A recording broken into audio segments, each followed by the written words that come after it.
Kapalaran ng Cancer ngayong araw ng April 6, Cancer.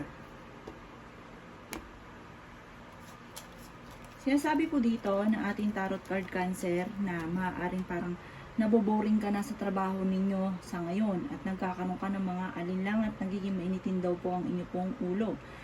Meron kang matagal ng salitain or mga wishes na matutupad.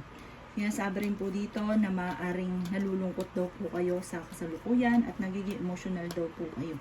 Kayo daw po ay fighter na tao.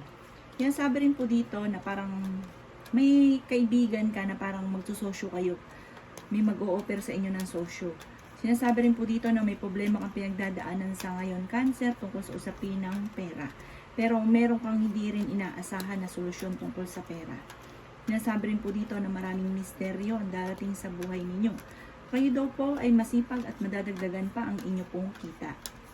Maaaring